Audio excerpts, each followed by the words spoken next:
Hello, nice to be with you again. Last video, I finished by introducing you to the main cause of our tragedy, i.e. the Balfour Declaration.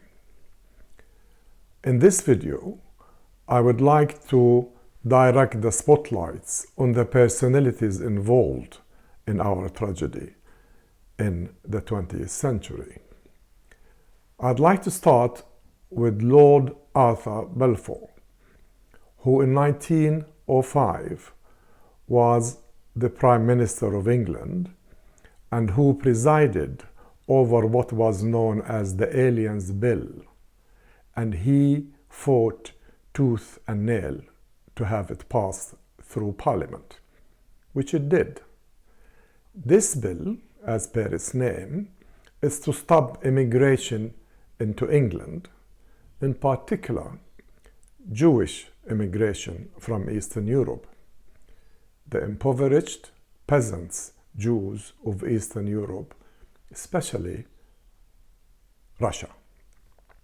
This bill was repealed in 1914, and that when Lord Arthur Balfour went through a transformation from a racist anti-Zionist, from a racist Zionist anti-Semite to a racist Zionist pro-Jews. And that's why he issued that letter to his friend Lord Rothschild, promising him a homeland for the Jews in Palestine. Let me just read one thing that Mr. Balfour, or Lord Balfour, has said after his transformation.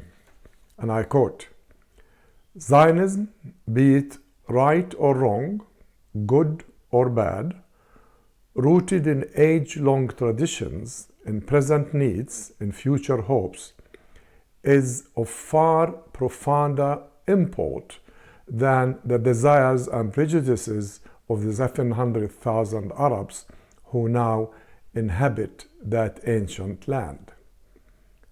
Note the word Arabs, not Palestinians. Lord Balfour, when he issued that letter, sent emissaries to the United States of America, to the then President Woodrow Wilson, and asked his support for this letter to establishing a homeland for the Jews in Palestine. Woodrow Wilson declined. Of course, the Jewish lobbies and the Zionist lobbies in Washington kept pressuring him. At the end, he sent a delegation to Palestine to investigate the feasibility of this project. His advisor, his main advisor, was called Colonel Edward House, who advised against it.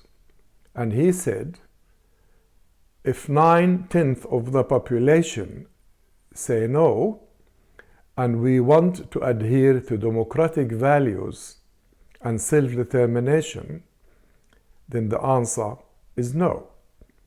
That was in September 1917.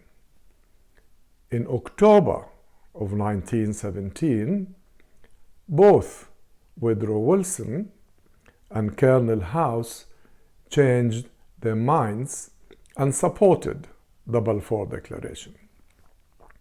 The big question is what happened? What happened is pressure from the Jewish lobby in Washington, from the big Jewish money in Washington, and we all know what a big role Jewish money plays in elections in the United States of America until this very day. For you to know more than I could tell in a very short time about what happened to America from 1917 until now, read a book by an American author, journalist, and blogger, Miss Alison Ware. The book is entitled Against Our Better Judgment. Miss Ware has a blog worth following called If Americans Knew. Her main interest is to protect her country, protect her fellow countrymen, and not see her tax dollars used to arm and protect an aggressor like Israel. This is what happened in the turn of the century, last century, and Britain issued that declaration without a thought for what would happen to us, the people of Palestine, the indigenous people of Palestine, the legal owner of the lands of Palestine. In the declaration, there is a proviso, and it reads, if you look at it, it reads, all be fully understood that nothing should be done to undermine the civil rights of the indigenous population of that land. The indigenous population in 1917 were 90% Arabs, Muslims and Christians, and 10% Jews. This proviso was inserted by the one Jewish member of the cabinet in England at the time, Lord Montefiore, who put it there not to protect us, the Palestinians, but to protect the various Jewish minorities in Europe, because he thought if these countries who are totally anti-Semites see that the Jews have a safe haven to go to, why keep them in our lands? Get rid of them, send them to Palestine. This situation continued unabated, with Britain supporting everything to do with establishing a Jewish state in Palestine and quelling the Palestinians at every corner. They showed their intentions by appointing the first High Commissioner to Palestine, a Jew and a Zionist by the name of Sir Herbert Samuel. Sir Herbert Samuel went about his job with alacrity. He started to establish institutions, Jewish institutions in Palestine.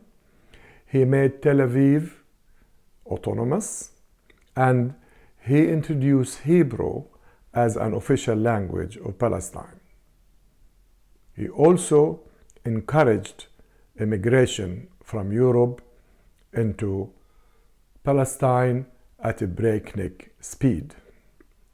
That is when we, the Palestinians of the time, started to realize that these people are not coming to Palestine to have a safe haven or a home.